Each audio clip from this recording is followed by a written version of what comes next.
प्रश्न 8 का पहला, 25 का घात 3 को 5 के घात के रूप में व्यक्त कीजिए। तो 25 का घात 3 है, तो इसको हम लिख सकते हैं, 25 को हम लिख सकते हैं 5 का घात 2।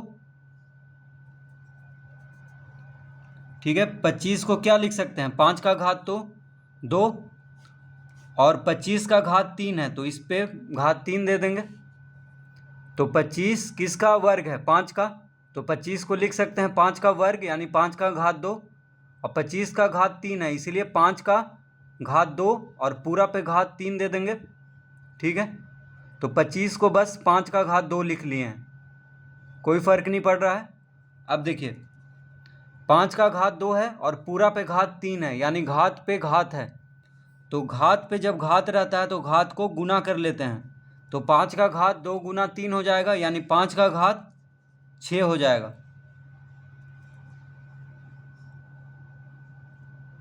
तो 25 का घात 3 को हम लिख सकते हैं 5 का घात 6। 25 का घात 3 को हम लिख सकते हैं 5 का घात 6, इसका उत्तर।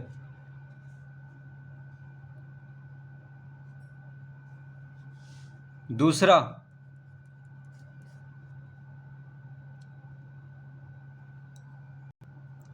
32 का घात 5 को 2 के घात के रूप में व्यक्त कीजिए। तो 32 का घात 5, इसको हम लिख सकते हैं, 32 को लिख सकते हैं 2 का घात, देखिए 32 कैसे आता है, 2 गुना 2 गुना 2 गुना 2 गुना 2, 2 दूना 4, 4 दूना 8, 8 दूना 16, 16 दूना 32। देखिए 2 को 5 बार गुना करने पे क्या आता है, 32 आता है।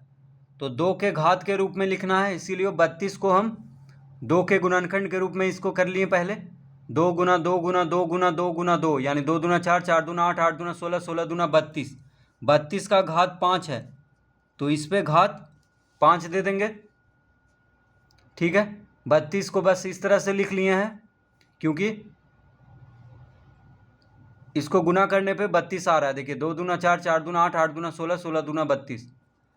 अब कितना 2 है, देखिए 1 2 3 4 5, यानी 2 2 5 बार गुना हो रहा है, तो 2 का घात 5 लिख लेंगे और पूरा पे घात है 5। देखिए 2 5 बार गुना हो रहा है, तो 2 का घात 5 लिख लेंगे और पूरा पे घात 5 है, तो घात 5 दे देंगे। अब 2 का घात 5 और पूरा पे घात 5 है, यानी घात पे घात है, तो घात को गुना कर लेंगे, घात को गुना कर लेंगे। तो 2 का घात हो गया 5 गुना 5, तो घात पे जब घात हो तो घात को गुना कर लेते हैं, तो हो जाएगा 2 का घात 5 गुना 5 25।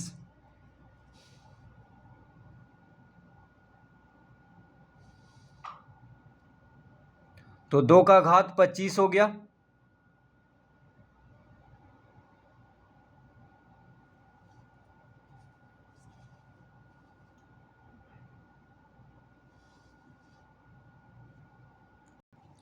तो 32 का घात 5 को हम लिख सकते हैं 2 का घात 25। ठीक है, 32 का घात 5 बराबर कितना आ गया, 2 का घात 25। 32 का घात 5 बराबर 2 का घात 25।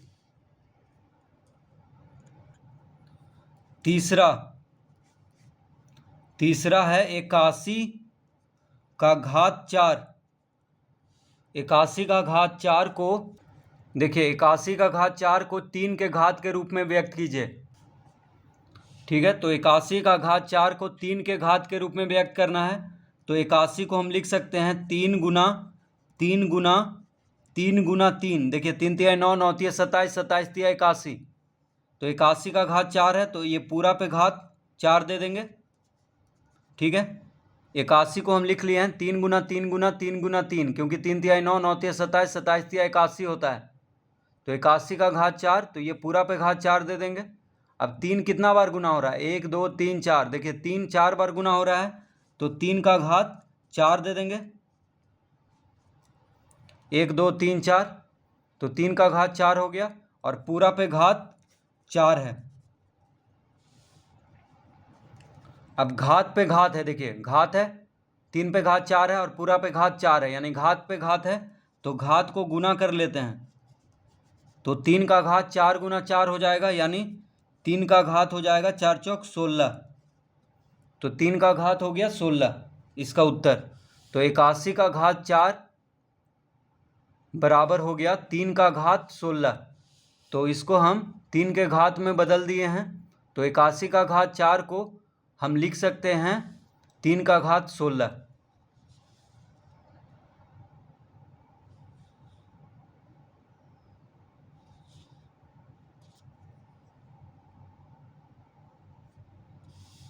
चौथा प्रश्न,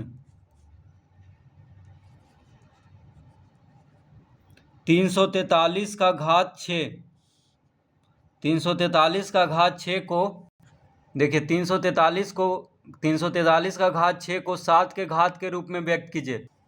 तो 343 को हम लिख सकते हैं 7 गुना 7, ठीक है, क्योंकि 7 गुना 7 होता है 343। 7 सत्ते 49, 49 सत्ते 343, ठीक है। तो 343 को इस तरह लिख लेंगे। अब 343 का घात 6 है, तो 7 गुना 7 का घात 6 दे देंगे। अब 7 कितना बार गुना हो रहा है? 1 2 3। देखिए 7 3 बार गुना हो रहा है, तो 7 का घात 3 लिखेंगे और पूरा पे घात 6 है तो यहाँ पे घात 6 दे देंगे पूरा पे। अब 7 का घात 3 है और पूरा पे घात 6 है, तो घात पे घात है तो घात पे घात है तो घात को गुना कर लेंगे। तो 7 का घात 3 गुना 6 हो गया, यानी 7 का घात 6 तिया 18। तो 7 का घात हो गया 18 इसका उत्तर। तो 343 का घात 6 बराबर आ गया 7 का घात 18। तो इस तरह से इस प्रश्न को हल करेंगे।